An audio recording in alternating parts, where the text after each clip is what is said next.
Hello there, good morning, good afternoon, or good evening to you, you thirsty bunch of beer drinkers, whenever and wherever you're tuning in from. Thanks for pressing play and supporting a Canadian podcast. I'm Troy Birch with Great Lakes, Ontario's local brewery, a fiercely independent craft brewery based in Etobicoke who brings you this here Between Two Fermenters, the podcast where craft beer and conversation collide, straight from the tanks to your ears. Over the years here at GLB, we've had the chance to collaborate with some pretty incredible partners, and a number of those projects have involved the folks at Yakima Chief Hops from Yakima, Washington. We've brewed beers like Continental Rift, our East versus West Coast IPA experiment, Karma Cryo IPA, and more recently, beers featuring Cryo Pop, all of which gave us the chance to explore some of the newest hop products and varieties coming out of Yakima. We've also worked with YCH on our Flight series of beers, featuring experimental hop varieties, the yet-to-be-named hops, mysterious HBC numbers that brewers get excited about long before they ever have proper names. And if you spend any time in the craft beer world, whether working in beer or just being a fan of the drink, you've likely heard the name Yakima Chief Hops. They're a big player in the hop industry, but they somehow carry themselves more like a large craft brewery. From the collaborations they do with breweries across North America, to the relationships they build with brewers, to the ridiculous amount of tight merch that they give away at trade shows, and their annual hop selection initiatives. So today, we're diving deep into the world of hops, from how they're grown and developed, to how brewers use them, to where hop-forward beers might be headed. Today's guest is Alex Diamandas, Regional Sales Manager at Yakima Chief Hops. Alex actually comes from the brewing side of the industry before moving into hops, and he's got a pretty serious science background to back it up, with a Bachelor of Science in Biomedical Science from the University of Waterloo and a master's degree in medical microbiology and bacteriology from the University of Manitoba, which means he seems to have been bred for this, talking about hops from the perspective of both the brewer and the scientist. We're going to talk about his journey into beer, how he ended up at YCH, how the hop industry actually works, and then we'll get into the fun stuff, hop varieties, Cryo products, hop selection trips, and what brewers should actually be thinking about when they're designing the hop-forward beers that we all know and love today. So hang tight. We'll be right back with Alex from YCH. It's Great Lakes Brewery, a fiercely independent craft brewery. We believe in supporting communities, good times, and brewing amazing beer. It's Great Lakes Brewery. Order online for free local home delivery. In the GTA, good times and amazing beer. That's GLB.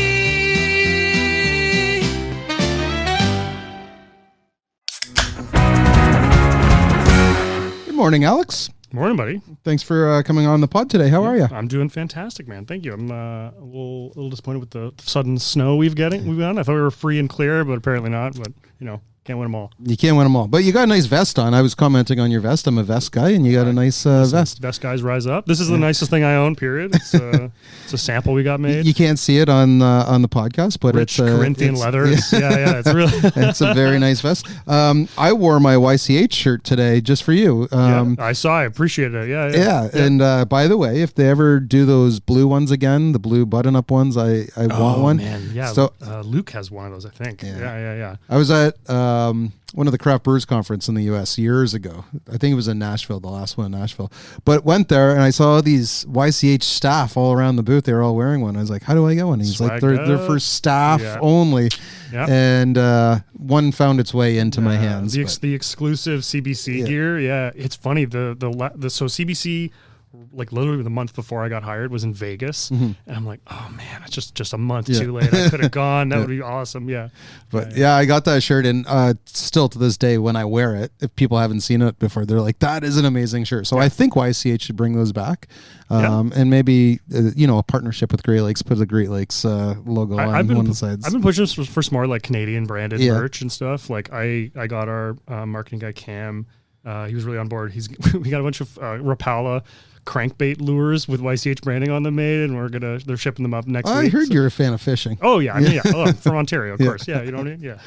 Yeah. So first things first, it's early when we're recording this, but we're going to crack open a beer. I already cracked open mine. So grab that. That's a Lacus Mortis. It's our collab with Third Moon Brewery. On the mic, yeah. Oh yeah.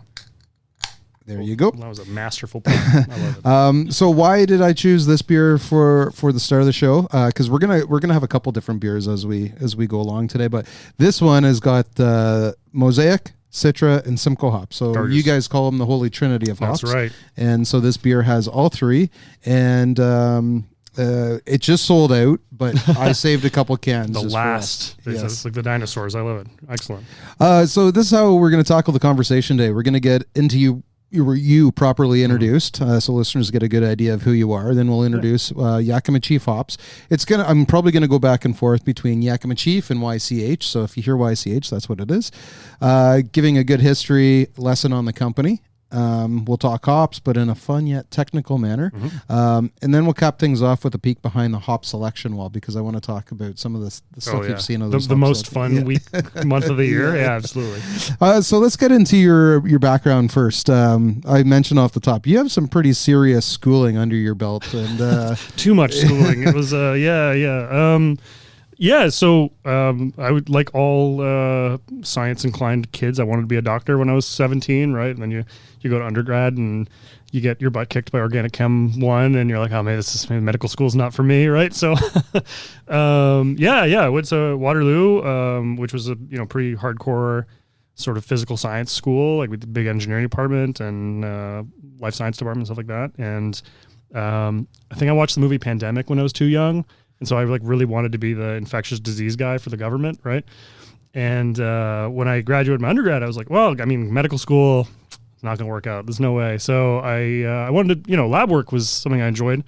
So I kind of looked at the landscape of sort of pathogen research in Canada, and our equivalent of like the Centers for Disease Control, so the National Microbiology Lab, is in Winnipeg. And like a lot of our big heavy hitter kind of level 4, Ebola and drug-resistant tuberculosis, all the really scary stuff comes from that lab. So, Dr.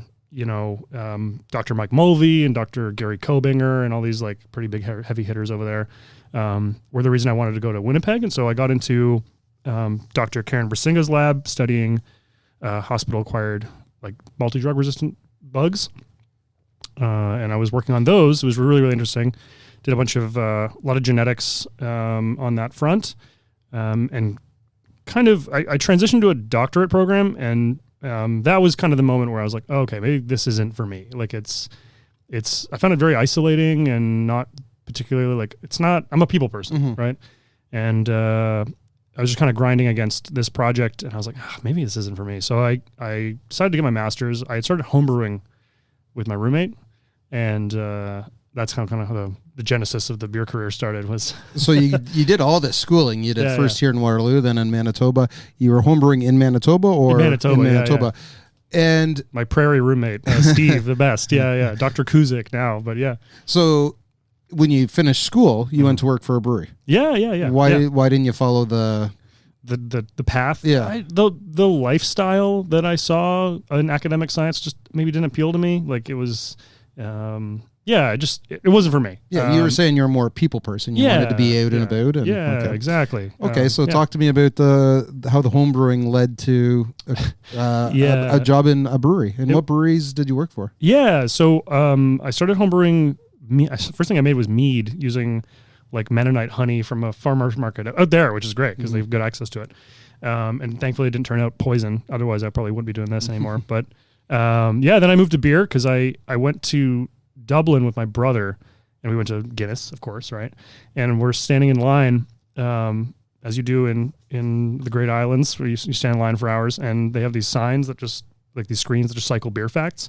My brother's an organic chemist, and I'm like a bacteriologist, right? So all the science facts, and it's like, oh, different yeast strains have different flavors. Well, I'm like, as a genetics guy, I'm like, strains? I'm in. Like, that sounds awesome.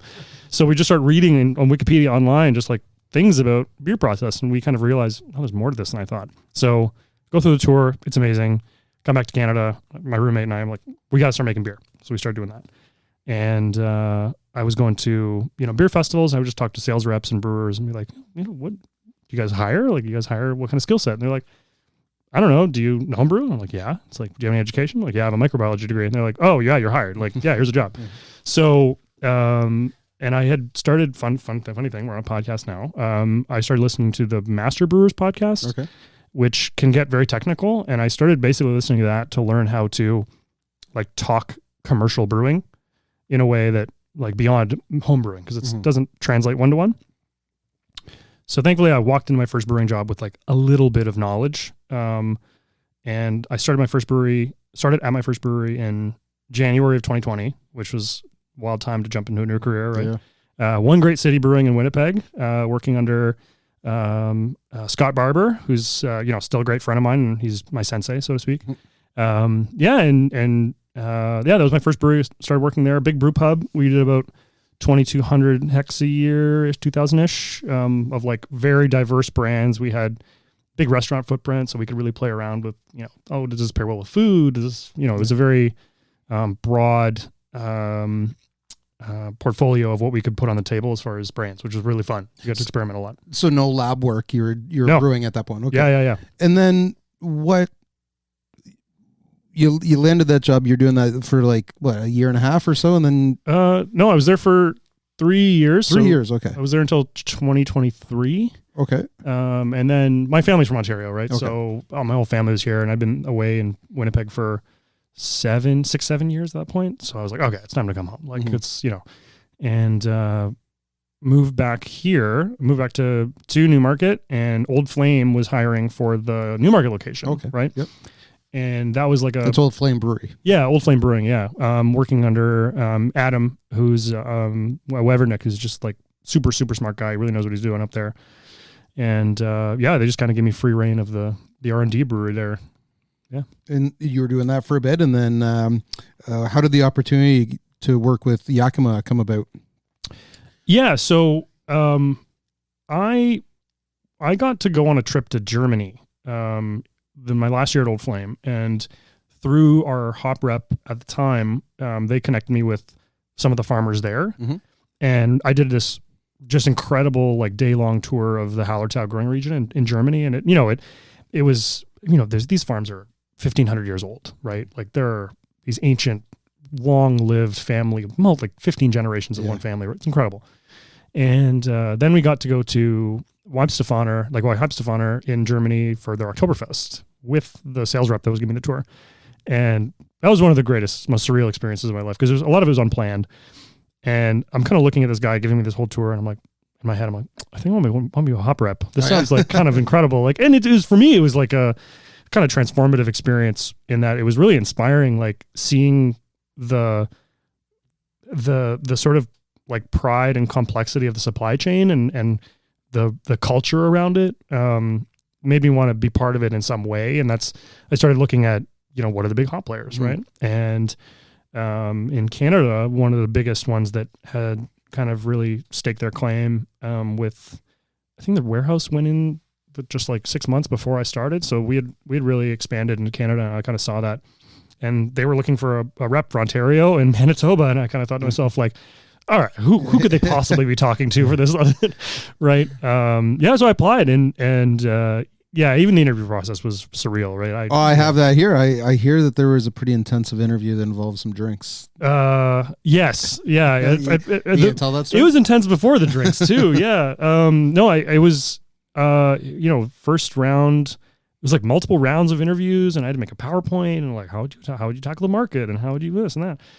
And, it's funny. There was a moment in one of the interviews where one of our people from Yakima asked me, like, "Oh, we've talked about your career. It's like, tell us a little bit about Alex." And I'm like, "Well, okay." I hang out with my brother, my cousin, and we go fishing, and we'll go hiking, and close to my family, and I collect these stupid little toys, and we play tabletop like war games.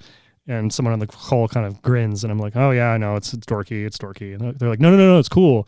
Our director of sales plays that game too. And I'm like, I get off the call and I call my dad. And I'm like, dude, I'm so getting this job. This is, but yeah, to your point about the drinks. So, Luc Boya, who's, our Quebecois and maritime, sales manager, he calls me and he goes, hey, do you want to come to, I think it was the Canada Beer Cup in Hamilton, in like June of 2024. Niagara? No, it was in Hamilton. Okay. Yeah, that one. Yeah. Okay. And, he's like, do you want to come out?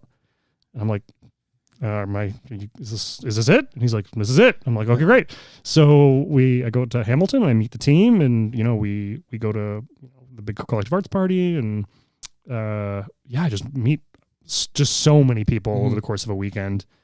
And I think within about 30 minutes of me meeting Sarah and Luke, we were like scream singing Creed in the car, and Luke literally just looks at me and goes, culture fit. I'm like, all right, good. This is, there it is. And karaoke is a big part of the culture in Yakima Chief. We do a lot of it at Harvest. So yeah, good fit. Nice. Yeah. Good. Well, before we get into what you do and what your role is, tell me everything about Yakima Chief.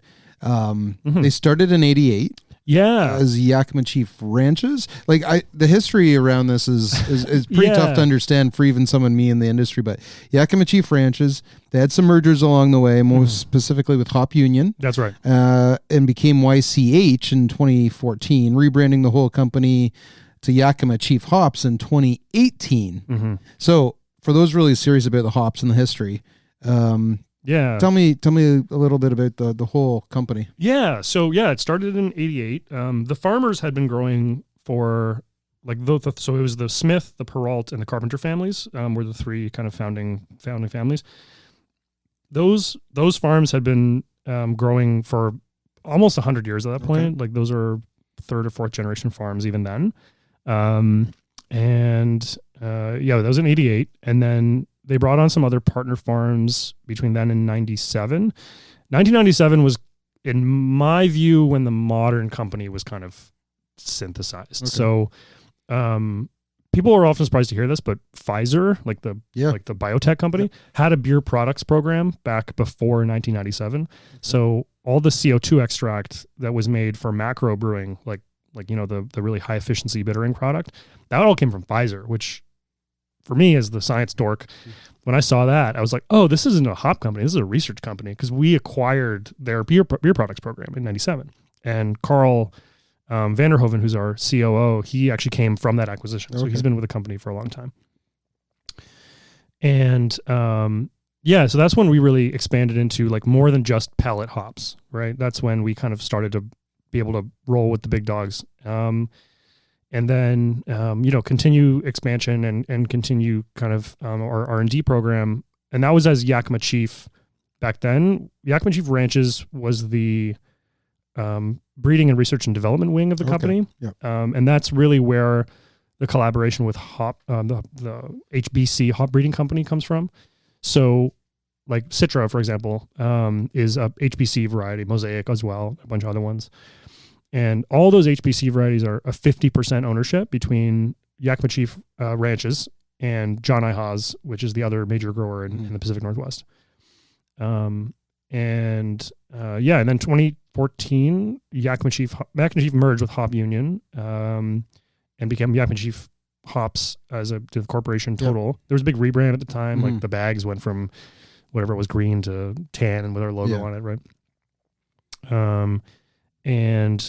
And then there was a visual rebrand in 2018, I think. And then for the Canadian market, really came warehouse in Montreal now. And I mean, Luke was the first employee in Canada ever. And he started in 2018, I think, 2017, something like that. The warehouse got spun up in 2024, June 2024. And was kind of really fully operational by the end of that year.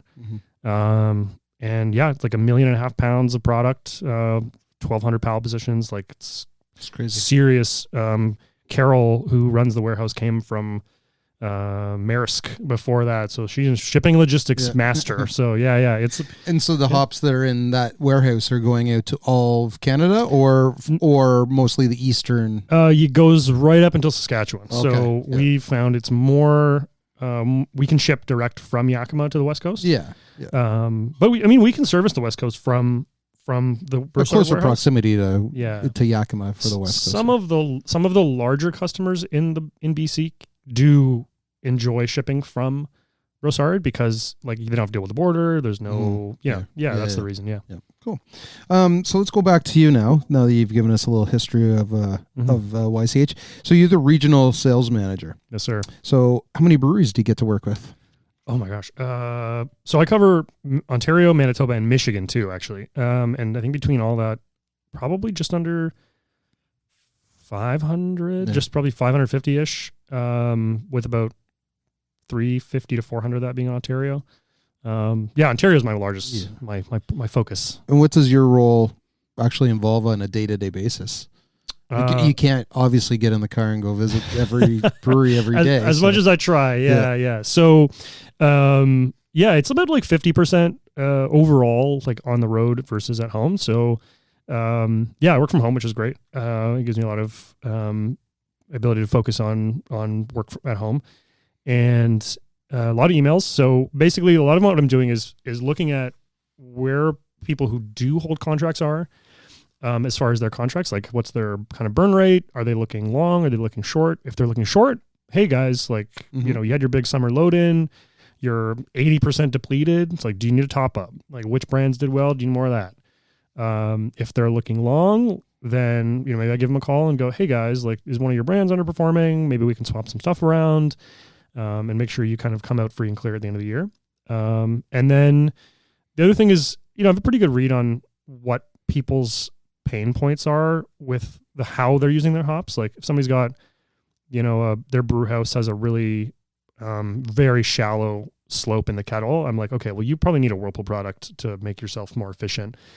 Or, hey, somebody just got a centrifuge. Like, hey, maybe some liquid product for dry hop. You're going to squeeze a little more volume out of that. So I'm kind of thinking about that. I'm usually making a hit list kind of regionally and think, okay, who are the people I haven't engaged with recently? Who do I need to check in on? Who holds a contract and who doesn't? Or who's a candidate for a contract and who's not?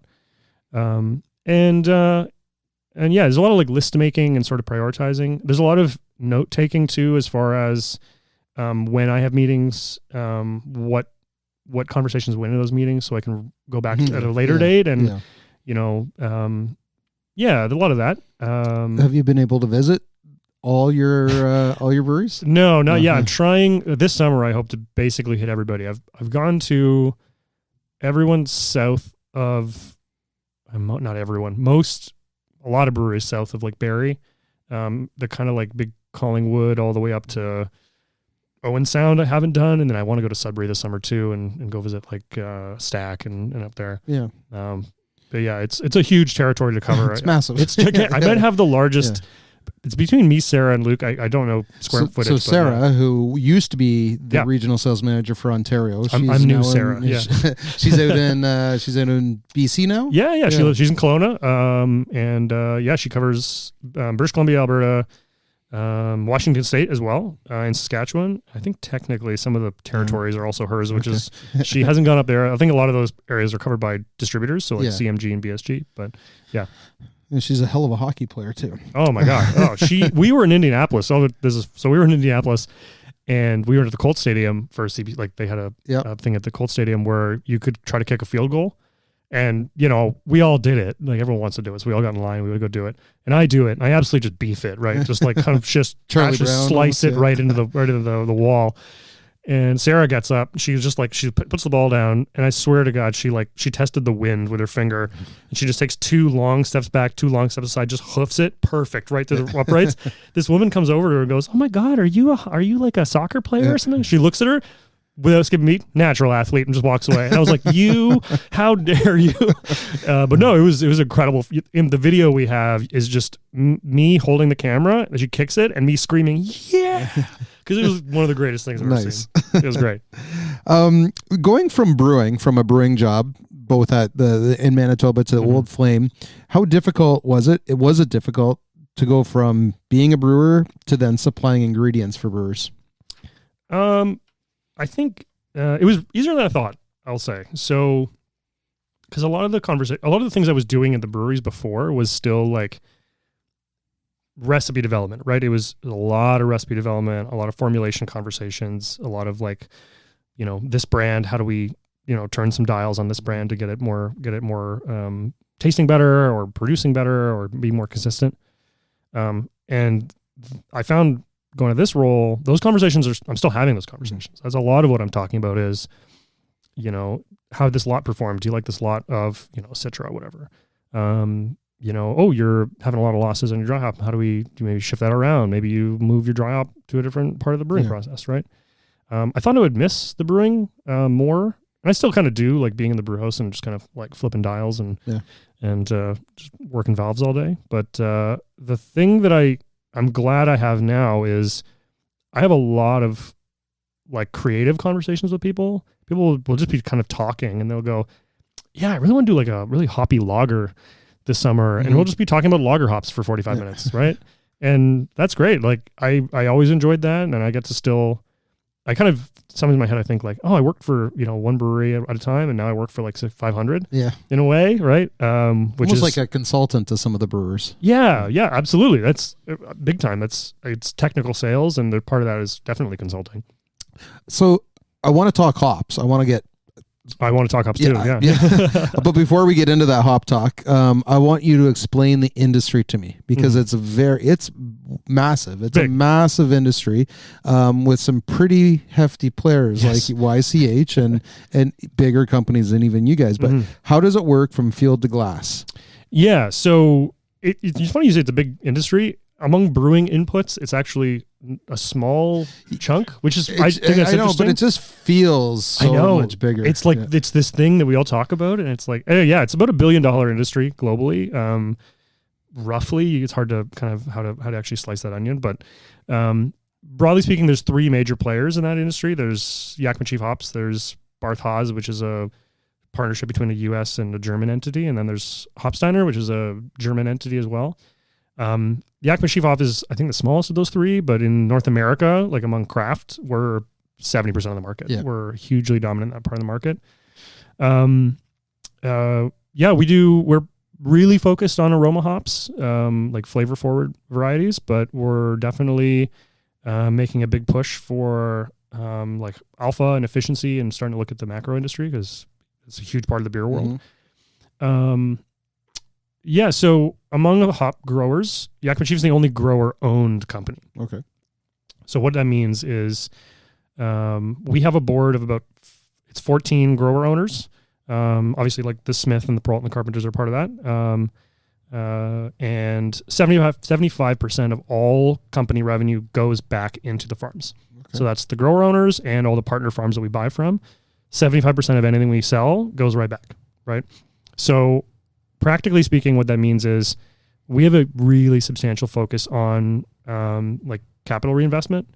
So if you look at, like, if you were to tour a lot of the farms, like we don't really have like flashy office spaces, but we have very, very, very nice processing equipment because it lets us run very, very lean with like very small teams of usually the family members of those farms and process what we take in really, really fast, which for hops is important. So kind of grain to glass, picking happens in September. Hop to glass. Hop to glass. Yeah. Sorry, hop to glass. Excuse me. Yes. Bind to glass. Picking happens in September and goes until late August and goes until very early October. Processing, like pelletizing, usually goes until. And what's pelletizing for those? Well, actually, we're going to talk about that in a second. Sure. Let's save that for then. But just keep going on the So like hops are picked, they're processed, and then they're packaged in nitrogen flushed, like essentially like Mylar, like bags, like kind of these aluminum looking kind of bags that are airtight, and those go into cold storage, and then we'll distribute those through either our distributor partners globally or our warehouses. Like we have a warehouse in Montreal, Belgium, Hong Kong. We're quite vertically integrated. All refrigerated warehousing. They're all they all clear customs. We manage that ourselves. And then we have our own sales force too. So like myself, we have teams in Europe and Asia. And the thing that sets us apart from some of the other big players is we're very focused on product quality and like the specificity of product applications. So a customer comes to us and we're having a product conversation. It's like, we have the expectation that our salespeople absolutely know how the product is best used. You're technical salespeople, if you will. You're on relationships, but you're also technical. Yeah. Well, again, someone like you with all your background. The company nerd. Yeah.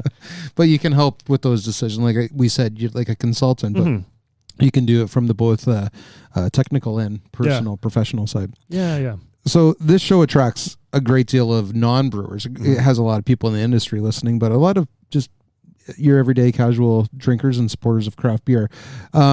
So with that in mind, I want to talk hops, but I want to keep it technical yet understandable. So you mentioned pellets and the vacuum sealed and all that. That's like, we know that stuff, but so just do the little, hop 101. Sure. Scratch that. What are hops? Why are they important in beer? And how big of an industry are we talking about here in Ontario? Yeah. So hops are the flower of a perennial plant called Humulus lupulus is the species. It's related to cannabis, funnily enough. So if you've ever grown that, you might know a thing or two about growing hops. And it's typically harvest is in, like I said, it's kind of August to October. It grows kind of broadly in a latitude that includes things like Germany, Czech Republic, Austria, all the way to even Ontario and Manitoba, and a lot of Canada is included. The largest growing region in North America is by far 95% of the crop comes from the Pacific Northwest. So Washington, Oregon, Idaho. There's a little bit in Michigan and kind of upstate New York, but very, very small quantities. And then Australia and New Zealand have a pretty substantial hop industry as well. There's just absolutely tons of different breeds. So, one breed to another, you can imagine just like a tomato or whatever, what have you. Yeah, an apple, right? Like there's really material differences between variety A to variety B. Not just in how they smell, but there's very specific chemical compounds that are important in beer for the brewing process. So one of the big reasons that brewers started using hops back in the 1400s was they previously had been using things like rosemary and other just botanicals for flavor. Bog myrtle. What even is a bog myrtle? I don't even that's a thing you fight in The Witcher or something. Yeah. Just random plants. And the big difference with hops is that they contain these compounds that broadly speaking are called bitter acids. That's what makes beer bitter, but those molecules are very potently antibacterial as well. And a lot of the beer spoilage organisms that would be a problem are really, really inhibited by hop compounds. So back in, ye olden times, they realized oh my gosh, we swap out this weird plant for this other weird plant, the beer lasts 6 months longer and tastes better. The bitterness also helps balance out the sweetness of the malt. Coca-Cola, for example, achieves that not with bitterness, but with acid. So to balance the sweetness, you go acidic. With beer, to balance the sweetness, you go, bitterness, right? You can, some varieties are very high in those acids. Some varieties are very low in those acids. And there's an argument for use of both of those in different applications. So, beyond just hop variety, terroir makes a huge difference, right? We supply or we draw from all three states, Washington, Oregon, Idaho. As an example, Chinook, very famous sort of Pacific Northwest hop variety, which is very traditionally people think it's very piney. If you were to get it from Oregon, smells like bubble gum. Mm-hmm. You get it from Idaho, smells like pineapples. It's on the terroir. The terroir makes an enormous. It's just like wine grapes, makes a huge difference. Those are they're picked and then they're dried. We dry them to between 9 and 12% total moisture, just to keep them shelf stable. We bale them. We a hay bale. Yep. And then essentially you use a big, frankly, it looks like like a cannabis grinder, very large one, which is very gentle on the. That was one of your merch items there one year. It was a hop or weed grinder for hops. Hop grinder, hop grinder. Just to be clear, hop grinder. But imagine that at just a gigantic scale. Yeah. We used to use these big hammer mills, which really bludgeon the hops into a powder. We use those grinders now, which are a lot gentler. So that powder is then pelletized, and when I say pelletized, it looks frankly like rabbit food, like these tiny little green pellets, and that helps for like very easy, like it breaks up in the beer very easily, it dissolves in the beer very easily, you get good flavor integration. We kind of pride ourselves on our pellet quality, our processing quality. You know, a lot of farms grow, most farms grow very good hops, but you can ruin good hops with bad handling. And we've really optimized our pelleting process for craft, right? Like our pellets are very, very fluffy. They're not packed too tight. Like they break apart very easily. We keep very low processing temperatures, so the aroma is kept intact, those kinds of things. And like I said about the reinvestment, like we put a lot of effort into dialing in our processing of the pellets. So yeah. So one question we always get asked is how come we don't buy more from Ontario? Yeah. No, not you guys. Oh, sure. Why don't you buy more from us? But like from Ontario. Yeah. So what would you say? Why breweries like the larger mid-size ones? Why aren't we buying more from Ontario? Yeah. I'm setting you up with this question. No, it's a good question. I get this question a lot, and especially since I took over the Michigan region, they have hop growers as well. And there's a pretty robust interest in local hops in Ontario, like, everywhere. There used to be a lot more hop farmers in Ontario. Yeah. Used to be a lot more. And there was one up in Collingwood, just closed a couple of years, stopped hop farming a couple of years ago. Hop farming's very capital intensive, to get the equipment up to par. I think that companies like ourselves have kind of just raised the standard for what brewers expect of pellet quality a lot.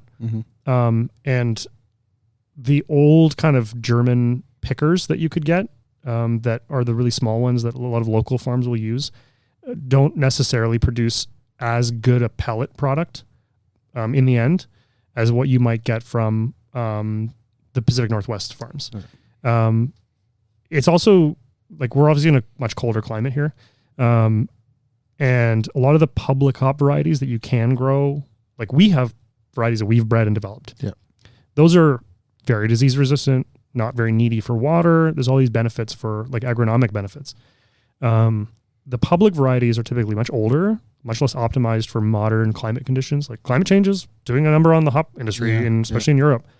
And so the yields that you can get here are typically quite poor, and that makes it very difficult to run a profitable hop farm. Yeah. There's a couple, like there's one down on like the Shore Lake Erie that is popular and does quite well. And I know there's a lot of customers speak really, really highly of them. And frankly, I encourage them. Like whenever someone says, hey, I get from this local farm, I immediately go, cool. I'm not going to try to take that business from you. Like there's no way. Buy local. Right. Yeah. It's very capital intensive. And I imagine too, not to put words in your mouth, but the varieties that are available coming from the Pacific Northwest, we don't have that many varieties grown in Ontario. Like you said, they're more of the public ones. Yeah. And they're typically not like flashy aroma hops used for things like IPA. Yeah. There's also the supply issue. Like imagine if you guys wanted to launch a major brand, it's like there's not enough. That's a big issue too, right? For sure. Yeah. Now you told me a story about your father when he orders a pale beer or whatever. He's not so I'm not going to embarrass him here, but I will. No, he's going to be listening. But I want you to explain the difference to him of a pellet, which you just kind of did, the cryo hops, extracts, oils, in practical brewing terms. So if you could talk to your dad and tell him, here's the difference between all these. Yeah. So you joke. My dad knows this stuff now. Okay, I've given him the talk. Yeah. No. So the two categories of pellet, main pellet types that are out there are T90 pellet and or what we call our proprietary like version of it for the enriched pellet is called Cryo pellet. Okay. So what does T90 mean? T90 means 90% of the original vegetal matter of the plant is in that pellet. That's, a gigantic majority of what brewers use is T90 pellet. And it's just a really great way to turn hops into a shelf-stable product in like cold storage, obviously. Yep. It stabilizes them. But it's also a great way for brewers to get hops into their beer. It's a really, really easy way to do it. Doesn't clog up processing equipment. It's the industry standard for a reason. It's because it's quite effective. That said, there's a lot of stuff in hops that doesn't need to be in beer, right? Yeah. So there's a lot of green matter in there, and that soaks up beer, and beer is money, and that goes down the drain if you're throwing a bunch of pellets in there. So if you want to make a big IPA, well, maybe you want to get some of that green matter out of there, right? So probably about 8 or 9 years ago, we developed a process called cryo hops. So we use an entirely liquid nitrogen cooled pelletizing system for that. So we feed the bales of cones in. They get frozen with liquid nitrogen. They get smashed with a hammer, in this big mill system, and then kind of spun using like a tumble dryer. Almost looks like that. And all the oil pellets in the hop cone get spun out through these little holes, and that now separated oil fraction gets turned into pellets. So cryo hops can replace T90s at roughly a 2 to 1, like more condensed, Yeah. like not condensed, Concentrated. in terms of concentrated. Yeah. So it's almost 2 to 1. It's almost twice as concentrated. So if you're using 100 pounds of T90 pellet, you can use 50 of cryo, right? Yep. And the rule of thumb is for every 10 kilos of pellet you put in a beer, you lose about 100 liters of beer. So you're going to claw back a lot of savings in volume, which is great. The newest kind of category of hop products is the extracts, or the aroma extracts, I should say, because we had that big one, the Pfizer facility from way back that did just for bittering. The new facility is so it uses what's called supercritical carbon dioxide. Very complicated way of nerd represent. I'm really proud of it. So it's basically liquid carbon dioxide in a sort of simple term. So it's liquid carbon dioxide, and that does a really good job of just sucking all the oil out of the pellet. Like if you tour our pellet facility, the pellets go in green and they come out gray. Like it pulls everything out of them. And the nice thing about liquid carbon dioxide, so that's done under very high pressure. Like it looks like a big French press. That's done at like 3,600 PSI. And the reason you do that high pressure is so you don't have to cool it to a crazy, crazy cold temperature to get it to a liquid. Once the oil comes out in the liquid CO2, once you drop that pressure off slowly so it doesn't explode, once you drop that pressure off, the CO2 just evaporates and you're just left with oil, right? So there's no solvent, there's no adulterant. You're not using like, benzene or some crazy nasty thing to pull the oil out. You're just using CO2, which we flash off and then recapture through this facility. So we actually don't lose any through each run. You're reusing it again. Yeah. So we get the oil fraction off, which we then stream into 2 products. So one is for dry hopping, which is, kind of end stage beer additions. And then one we use for whirlpooling, which is like, end stage of the brew day, hot side. Those are Hyper Boost and Dynaboost respectively. And those are kind of at this point, pretty much industry leading for those product applications. We own, like Yakima Chief owns that facility. So there's no, hat on a hat of processor markups. So for those products, like they're priced really, really well because we're not farming it out to somebody else. We're doing it ourselves. They're really potent too. They're really, really good. And whole leaf hops, which used to be massive. Still is with Sierra Nevada. One brewery. Yep, that's right. What would you say, like the majority of, again, for a customer out there going, I wonder what kind of hops they use in this beer. What would you say the majority of Ontario craft brewers are using? Just on generally? Yeah, it would be pellet, T90. Yeah, for sure. T90. Whole leaf is, you have to have a very specific like brewery setup to do it at scale, I'll say. Yeah. And so we do the Unicorn Ale. Yep. That's one of our fun ones we do, and it's all whole leaf, and it's kind of a tribute to Sierra Nevada. And we can condition that one as well too. And I wish I had some to try right now. Let's see here. Where should we go from this? Let's go with the hop varieties the biggest hop varieties that you guys have worldwide. What are your top 5? Top 5, Citra. Definitely Citra is number 1. And we were talking about that earlier, that in 2014-15, like I think it still says it on the back of our Karma Citra can, like when you in Ontario as a small brewery were able to get your hands on Citra hops, it was like, hallelujah. Oh my God.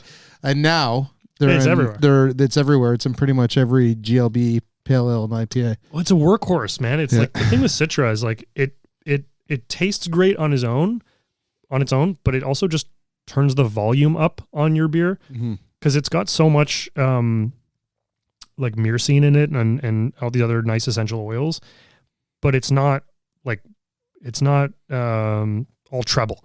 Like if you add other hops on top of it, aggressive. Yeah, it's not aggressive. So if you add other hops on top of it, you can still taste them. So you can build, you can put Citra in every beer you have, and it'll taste like you can make them taste different. Well, we have this one that we're having right now. Delicious. And so you said Citra is 1. What's another one? Mosaic is number 2. Okay. Yeah, and that's in this beer. It's in this beer. I love Lacus it. Mortis. Mosaic, I have a lot of fun selecting Mosaic. I thought I didn't like Mosaic for a long time because Mosaic can get really... Whenever I talk to a particular brewery that has Mosaic in a core beer, and I go, do you select it? And they say no. I'm like, you should select that hop because it's got such a spectrum and it can change really dramatically year to year. But when you select it, like if you pick, if you select Mosaic, you can get mind-blowing Mosaic. And now it's my favorite hop variety, right? Mosaic's definitely number 2. And it's super unique and really, really expressive. And it just kind of adds this roundness to any beer you put it into, which is really... You talk about hops like brewers talk about their beer. Yeah. What's your 3rd, 4th, and 5th? Simcoe's probably number 3. Which is in this beer. So the Holy Trinity. Yeah. I love, Simcoe. I mean, I went swimming in Lake Simcoe as a kid, right? Yeah. It's named... I grew up on Lake Simcoe. Oh, yeah. There you go. Simcoe was named after Simcoe, Ontario. Like the... I'm aware of this with YCH. Yeah. It's one of the inventor was a lot of our farmers, Kevin Riel. Kevin Riel is the chairman of our board now, and he's famous from Ontario or famous from Quebec, like French Canada. Yeah. And he's got a famous last name in Canada. He's related. That's the thing. Oh, really? Yeah. Louis Riel. Yeah. He's distant relative. But this has nothing to do with beer, but he was hanged, right? Louis Riel was hanged in 1885 rebellion. Yeah, that's right. Yeah. There's the holiday in Manitoba. Yeah. Okay.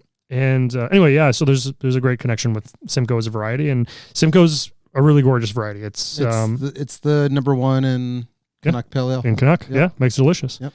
Mike Lackey makes it delicious. We just give him the hops for it.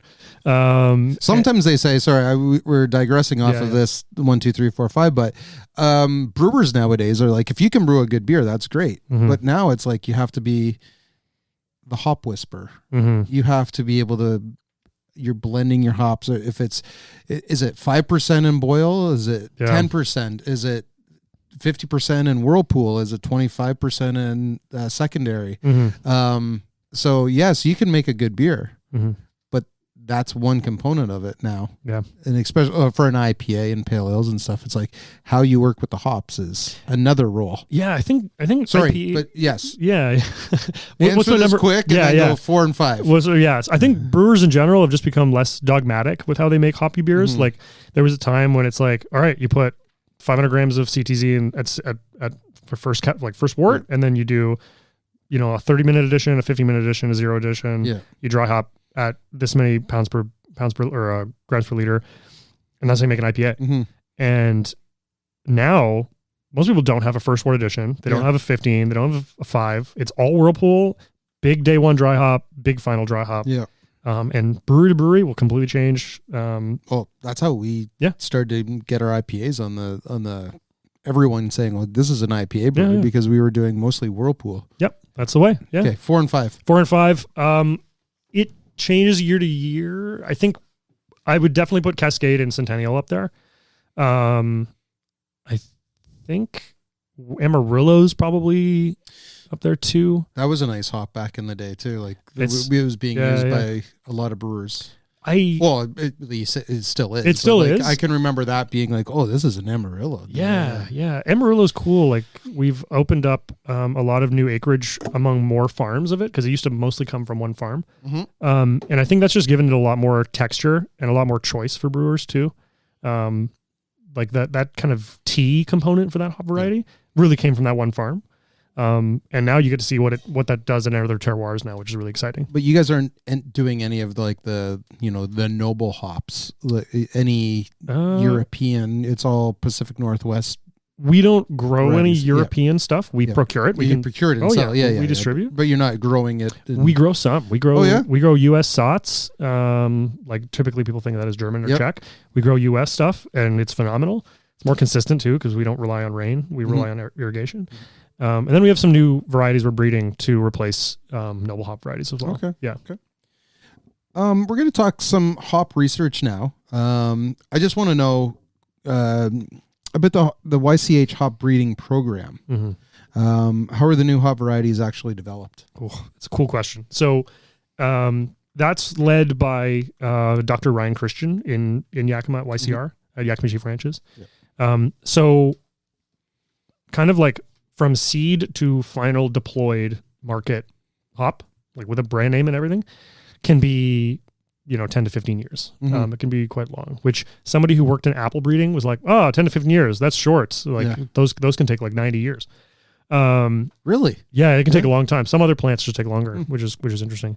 But yeah, hops, you'll start with seed. You'll do single pot, like just pot trials, just see, does it even take? And you can imagine, like, this is a plant, you can harvest once a year. So just to get data you need a year. Cool. Did it work? All right, let's try again next year, again and again and again.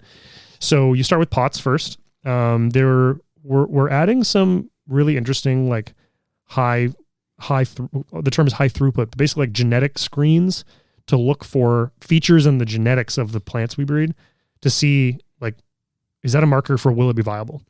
Right? Like early on in its growth. Yeah. Early in its life cycle. So that way we can be like, okay, maybe prioritize this one, move it up a little faster, right? That's some pretty incredible work being done there. So then that's like what we call like level 1 to level 3 is pot to single plot trials, which is like, one row of a farm, right? And then when we get to level 4, it'll be, a whole field. We call that like the HPC Elite program. You can get those hops. Like you have to, ask us directly and you have to sign an NDA and we get Great Lakes is one of those breweries that gets all of them. Yeah, or most of them. Yeah. We engage with you guys for the R&D varieties for sure. Yeah. And then it goes to tier 5, which is like pilot commercialization, which it then becomes available for just general purchase. It still has an HPC number. So, like I mentioned that we're breeding a hop to replace noble hops. 1134 is one of them. It's like a Hersbrucker. HPC 1134. That's it. It's a Hersbrucker lineage grown in Yakima. Super, super high oil, really, really potent, great aroma. That one is now in the commercialization, the level 5. So you can buy that one. Doesn't have a name yet. Were you around when Great Lakes was doing the HBC, the flight series, we called it? I don't think so. It was a passport, like an old boarding pass. Oh, yeah. We did, 5 or 6 different HBC beers that we were getting our hands on, like here's the first round of, and we would put them out and see, and then we'd have people say which ones were the best ones. Yeah. So 630 and 586. And all those. 586, I remember. That's Crush sure. now, right? Yeah, Crush, which is coming to Great Lakes is coming with our big Crush Pale Ale in the fall. Anyway, so that one got commercialized, right? That one, Dulcita. So it comes up with the names. There's a committee. Okay. Yeah, it's like a secret committee. They have a sort of, they wear robes and have a meeting. I'm just kidding. No, there's the HBC committee. They come up with the branding or they come up with the name, and then ourselves and John Ihas can do our own specific like marketing branding stuff. Yeah, like Karmadelic IPA, which I'm going to crack right now. You know what? Let's do it together. Let's work one. So Superdelic. Yeah. Where'd that, like, who came up with that name? Superdelic's a New Zealand variety. Yeah, but you guys are... So we're the national partner distributor for NZ. So NZ Hops is the farm, like grower-owned co-op in New Zealand. So they're like almost a parallel organization. They came up with the names for that one. I love Superdelic. Superdelic's awesome. Yeah, news coming from the Tasman district of New Zealand always perks the ears of IPA brewers. So we took the original Karma Citra right up and we just changed it to... I love the art too. Tasman. The can art is phenomenal. The Karma stuff is really good. Dude, this beer tastes great. Yeah. So the hop breeding though, you guys are world renowned for your hop breeding program. So what would be like the one, give me one hop in the last, let's say 10, 15 years that became really famous from that program? From the HBC program? Yeah. I mean, Mosaic. Right? Mosaic. Citra was a little bit before that, but like Mosaic's a good example where, that took, actually one of our growers, Jason Peralt, was part of that project to develop Mosaic with the HBC committee. It was developed for over 10 years, started in the early 2000s, and then hit the market, and it just gave people something that just did not exist in hops before that. And can you tell the listeners what beer from Great Lakes features Mosaic that was an accidental beer? Octopus wants to fight. Yeah, that's right. Yeah. It just showcases it really great, and you guys are pretty deliberate about what Mosaic you guys pick for it too. So Well, that leads us right into hop selection. That's right. Yes, sir. Hop selection. So the best time of the year. Actually, I know I'm going to hold that for a second. Sure. I do have a question that just popped into my mind, and I do this from time to time. But as I mentioned earlier, we use a ton of Citra in a lot of our IPAs and pale ales and Simcoe here at GLB. They really changed the game for us. They were game changer hops, big time. We had Karma Citra, obviously with Citra hops, but then we had Canuck Pale Ale, and it was back in the day, it was pretty heavy Simcoe. But tell me about how they were first developed real quick, because there's a good story I understand about Citra and YCH. Oh gosh, that's before. Yes, before, but long there's before probably a lore. How they were developed. I just know. Oh gosh, I have the guy's name written down. Where is this fella? Charles Zimmerman was the guy who developed Simcoe. That's right. With YCR, so I just know. You know the hop variety, a Tannum? Do you know that one? No, it's kind of a more functional variety, but that's YCR 1. That's the first variety we ever developed. Okay, was a Tannum. Warrior is another one. Warrior, yeah, Warrior is YCR 4, I think. Okay. So Simcoe's YCR 14. Okay. Yeah. So an early one. So yeah, fairly. I forget what number we're up to now, but Simcoe is like smash hit from the YCR program, and just brought like this really, really clean pine forward profile. And the cool thing with Simcoe is like it's changed over the years too, right? Because we give it to a lot of our growers to produce. There's a huge diversity in the kind of Simcoe you can get.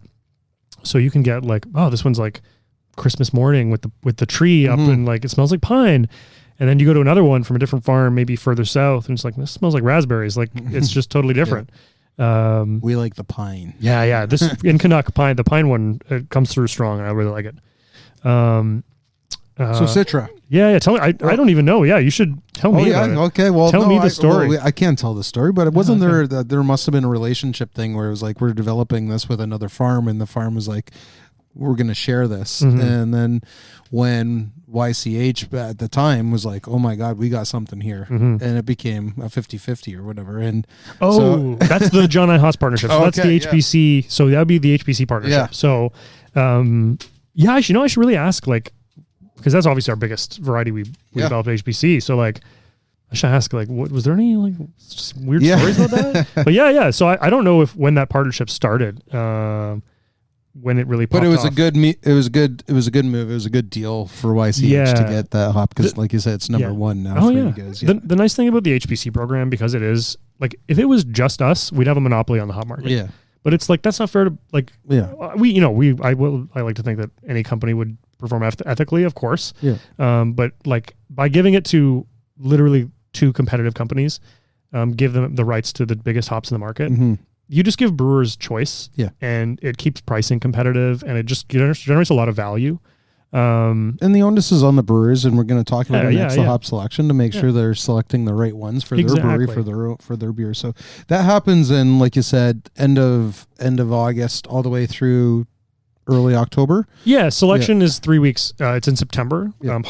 Picking starts in August, but selection is last 3 weeks October. So September, selection, just to kind of set the table, is when brewers from all over the world, globally, come to Yakima, and so the population rises substantially. But they come and they do hop rubs. Yes. They meet the farms, or they go to the farmers. Yep. They meet the farmers at the farms. You got it. But they're all through the region. They're talking with other brewers, but then they go into a room. Yep. You guys lock the door on them, and here's the hops. Turn the lights off. No. Yeah. So, cool. You see the brewers now more so. This is where I think Yakima has done a great marketing job.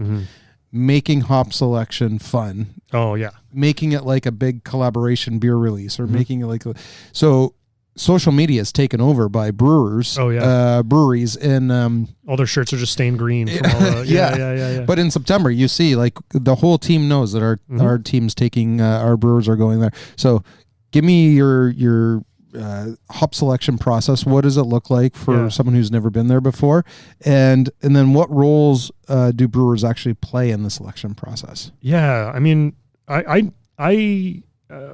never thought I'd get to go to hop selection, because the breweries I worked for were like small, and I got to go in. So the first time I went was in 2024, right? And the best word I can use to describe it is pilgrimage. So it's this weird little town in the desert, right?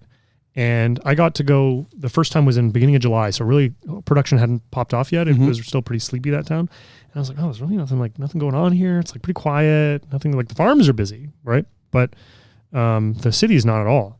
And then beginning of September starts, and like you're walking down the road, and like the president of like the sensory director for the ABI will just be like walking down and getting a coffee. You look like Anheuser-Busch, right? Like Anheuser-Busch InBev. Yeah. Yes. We were doing, sitting there in one of the selection buildings, and like these 10 guys in suits just walked by, and one of my friends asked me like, "Who's that?" And I go, "Oh, yeah, it's Sapporo." Like, you know what I mean? Like this, it's insane. The global hop industry, or the global beer industry, descends on this weird town for 3 weeks every year, and just picks the hops that goes in their beer. So we host just a crazy number of breweries. So we have kind of two tiers of hop selection. We have what's called general selection, which, GLB would be part of. It's typically for much larger customers. Like first variety would be that you need to contract is like 5,000 pounds, which, if you look at the breweries in Ontario, it's like maybe 10 hit that. Yeah. Right. So that's, there's a lot of breweries that would benefit massively from hop selection, and they just couldn't do it before. Yeah. And so probably about 3 years ago, we started this program called Project Open Door is what it's called. And basically it made it so there's no minimums on hop selection, but you can only select from a couple of varieties, right? So a little more limited, but it opens the door to everybody. And because of that program, we hosted, I think, over 500 customers at selection this past year. We did more selections in one day than any other company did in their entire selection period, which is like 95 in one day. Wow. Like that. It was a lot. We were busy. It's like, to your point about making it fun. Like we run events the whole time. Yeah. We put on like a heavy metal show called Dark Harvest. Was that from Luke? Luke picks the playlist. Yeah, of course.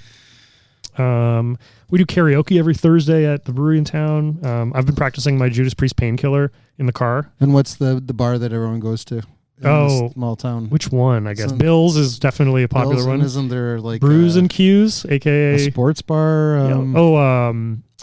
Oh geez, that one changed. I don't think people go to that one anymore. Okay, so you were saying earlier too that these brewers who are doing like some big IPAs, they like to drink like the Miller Lite, because by halfway through they're so like all hop. Yeah, your nose is just ruined. Yeah, and they just want something cold and to refresh the palate. So Mike Boone behind the mic here, I passed him So you started doing this too for the smaller breweries. Yeah. I brought a hop core just to demonstrate for you guys. There's no, I'll describe video. I'll just describing it. So we basically take these bale. They're called hop cores. They're essentially like bale cuts. They're these little kind of cylinder cuts of the hop bale, and they contain all the leaf material inside of it. And what you do during hop selection is you break it open, like you pop the core out of the container, and then you just rub it between your hands. Yeah. And the idea is hop oils in the cone. There's actually this really like waxy little coating. So you can see all these little yellow resin pockets, these resins, right? Those are actually tiny, tiny little beads almost. And around those beads is a wax. And so if you just smell it like now, it smells pretty good. Mm-hmm. But when you open it up, open it and really rub it together, you break those open and now you can actually smell like what's in the cone. And what we'll do is we'll put, typically 3 different lots, so 3 different farms or 3 different pick dates in front of a customer for whatever varieties that they're contracted for, and then they'll smell each one and pick what that one's going to be for their contract, right? So it can be very nuanced. Sometimes it's really close. That's when it's fun, frankly. Yeah. Or somebody smells all 3 immediately. They go that one. Have you ever had someone at selection, whether it be where you ship these to a brewery or they come to Yakima and do a selection and they have completely chosen the hop that you didn't think that they would choose? Yes, for sure. Yeah. Do you consult with them saying, are you sure this is the one that? There was one time, actually this past year, and they will know who they are, and they're, very, very, they're good. I'm very friends with them, right? Yeah. So we were picking one of their hop varieties, and there were 3 on the table, and we smell all 3, and me and the one guy go, this one over here. And it smelled really bright and really, really delicious, really fruity. And then there was the one on the right just smelled like black tea. Mm-hmm. And like, I know what their beers are. I'm like, that's not going to, and he was like, yeah, I like that one. I was like, I will literally smash the keyboard if you take that one. I will not let you pick that one. And we were laughing like it was, and we went back and smelled all 3 and he was like, oh yeah, it does smell like tea. Yeah. But anyway, it was very, very funny. We were laughing. Somebody down the hall was like, are you guys okay? Like it's really loud in this room. That's where Great Lakes really benefits. We have Mike Lackey, who's got an incredible nose and knows the beers inside out. And then we have Nick Perry, who's lives and breathes. Yeah. I don't call beer liquid, but he lives and breathes everything about what goes into that. So big time. And now we have Gabe, who's the buyer, and he says on this show that he wants a price a price price break because you're on the show. Hey, Gabe is great to work with. I appreciate he gives me a lot of good feedback. I got one last question before we get into rapid fire questions. So you're newer at YCH, but I'm the newest sales manager, yeah. But from the conversation we've had, the industry. You know the brewers. You have 500 or so that and not just in Ontario, but in Michigan. Mm-hmm. So how do you think brewers are using hops differently today than they were 5-10 years ago? Yeah. I think there's 2 parts. I'd answer that in 2 parts. So the first thing is, because the supply chain is so much stronger now, like your point about Citra is you couldn't get Citra, right? So there's a lot of IPAs out there that you look at what hops are in them. It's like, it's Citra, Mosaic, Amarillo, Chinook, Centennial, Cascade. Like they put 10 different hops in there because at the time it was like, well, maybe I can't get enough of one. So you just kind of, push the dial up and down on another one. So I think brewers are now being a lot more deliberate about the hops they're picking. They're not picking, kind of the shotgun approach of like what smells good. Yeah. They're being a lot more deliberate about, this variety and this variety. And then building brands around that. And then the second thing is, because there's so much more, like through us, you can see every single essential oil in every hop variety we sell. And every variety, we publish every year this huge graph of each different compound in that hop, of that, like for the average of that hop, that variety for the year. And some hop varieties perform better in different applications, right? So Centennial, right? Famously, this like beautiful floral hop variety does extremely well early in the brewing process. Cascade, by contrast, does really badly early in the brewing process. Like it just doesn't, you don't get a lot of bang for your buck. So 2 famous hops. Yeah. One in Bell's IPA. Yep. Two Hearted. One in Sierra Nevada. In Cascade. Sierra Nevada. And there's a lot of, like Idaho 7 is a great example where almost every brewer I talk to they don't use it in dry hop because it's got so much. Sorry, just really quickly, Yeah. one sentence. What is dry hopping for those that don't know it? Adding hops to finished beer for flavor. That's it. Yeah. So right before it goes into the bright tank. Yeah. Yep. Yeah. The bright tank is the last tank that the beer sits in before you package it. Packaging tank. Yeah.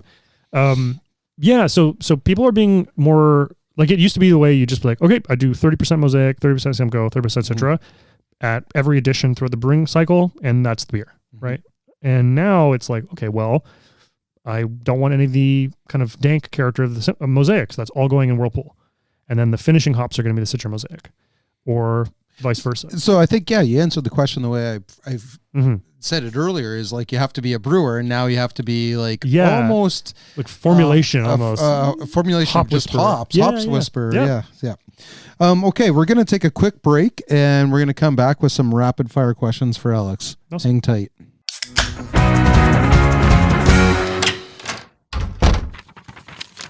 There appears to be only one line on this sheet. $50 for a case of Great Lakes Premium Lager. That's it? That's the ad? Okay. Cases of Great Lakes Premium Lager are only $50 every day of the year. Get some Great Lakes Lager, $50 a case. There we go. Okay, rapid fire questions. What a bargain. Yeah, I know it is. But, we were talking hops on this show, and then we have an ad for Great Lakes Lager that doesn't have that much in it. But rapid fire questions. What beer have you been enjoying recently that's not a Great Lakes beer? That's not a Great Lakes beer. I mean, he's going to his notes. He's got that's notes. Like, it's like picking which of your kids is your favorite. You know what I mean? I have so many. So, I did some ice fishing this summer or this winter. I hope you didn't do it. Not in the summer. It's called swimming there. Yeah. River Drift from town, which is their town brewery. Jeff wants to say, Jeff is an amazing friend of mine. Yeah, he got some of the hops that were infected by the smoke the one year of the fire, and we were trying beer at his place, and myself and Lackey, and while we were drinking it, he's like, "I'm gonna be the guy that tells you you're gonna get a little bit of smokiness in this because of the hops, but it just the smoke in the air affected the crop. 2021, right? Something like that. Yeah. I got some actually. Just fun fact. It turns out the smoke gets into the hops not when they're in the field. It gets into the ground, right? No, when they're getting kilned, when they're getting dried. Really? So there's big blowers that are blowing hot air. It turns out, so what we're doing now is we're putting HVAC filters on those blowers. Okay. Yeah. So even if we get a smoky year, we're gonna cut the smoke tank. All because of Jeff from town. All because of Jeff from town. Jeff, that big brewery in Whitby. That one's been great. Double Growth. I had Double Growth from Wellington recently, which was really, really good.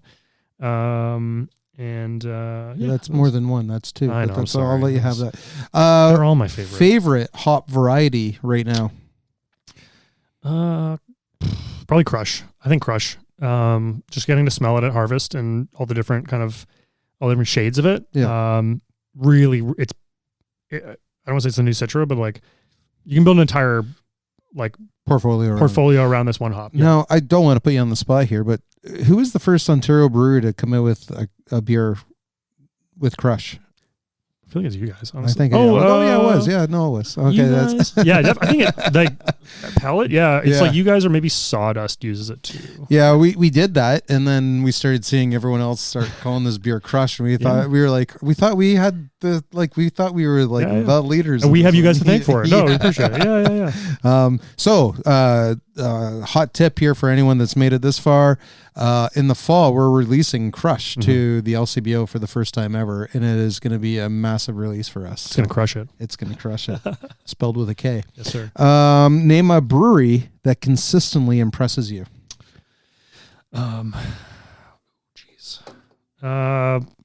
You got 500 to pick from. I know. Again, it's like asking somebody to pick their favorite kid.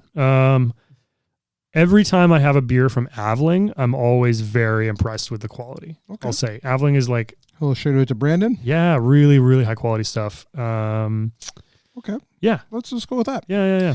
Name a person in the industry that has or continues to inspire you.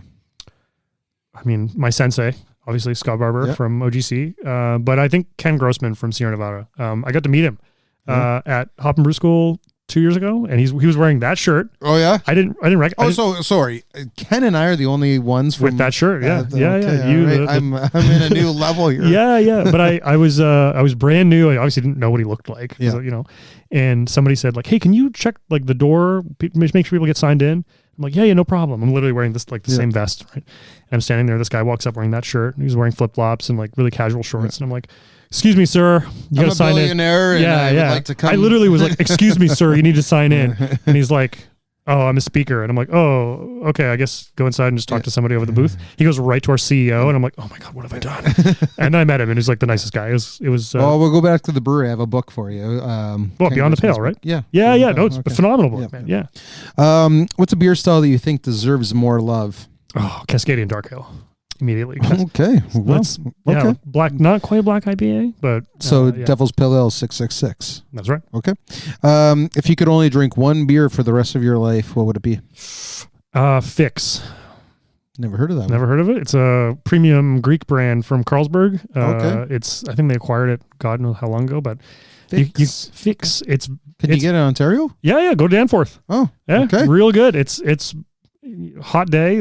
It's a very good good lager. I will seek it out. If you didn't do the beer thing, what would you have done? Would you have stayed with medicine? No, I don't think so. I think I don't know. I think consulting either way would be, or like education or something would be really good. Honestly, chef, because it's still flavor, right? So your parents paid all that schooling and you're going to be a chef. Okay. If you could have a beer, not an uncommon story, I'll be honest. Yeah. If you could have a beer with just one person in the whole world, dead or alive, famous or not, who would you choose? Not to beat the chef thing again, but Anthony Bourdain. Okay. Or maybe Robin Williams. I know. Be amazing. The hero, man. That would be amazing. I know. Last question. What's next? Let's see. Launching a new website. Full e-coms in May.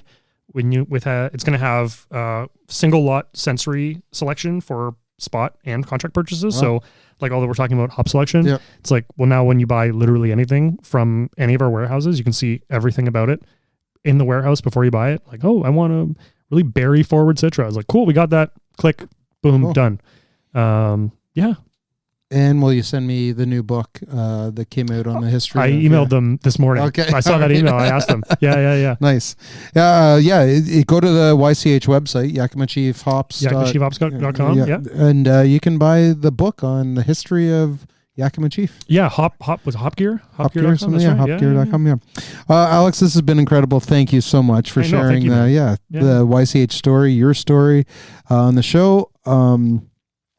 I learned a lot, to be honest. Like I think I know a little bit, but I learned a lot today. So, and I believe our listeners will have gained a better understanding and appreciation for the hops that they're drinking in their beer. So keep up the hustle and helping make craft beer better today than it was yesterday. So do what I can. Cheers. Thanks, Thank Alex. you, man. Yeah.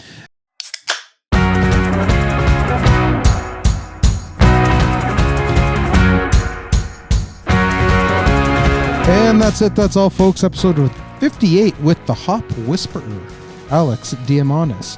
Did I get that right? Nailed it. Pretty close. From Yakima Chief Hops has moved from the mash tun to the fermenters. Today's episode is fueled by cans of Lacus Mortis and Karmadelic. Beers that showcase some incredible hops. If you're looking for them, check out greatlakesbeershop.ca or visit your local LCBO for Karmadelic only. You can visit the brewery at 30 Queen Elizabeth Boulevard in Etobicoke or grab some delicious eats and fresh pours at our brew pub at 11 Lower Jarvis Street in Toronto. If you have any content that you'd love to hear us discuss on the show, guest ideas, or just want to tell us what you're drinking, or tell us what we should use some YCH hops in, drop us a line at podcast@greatlakesbeer.com. Until next time, please remember to keep tipping your glass of fresh GLB in the right direction. Supporting local never tasted so good.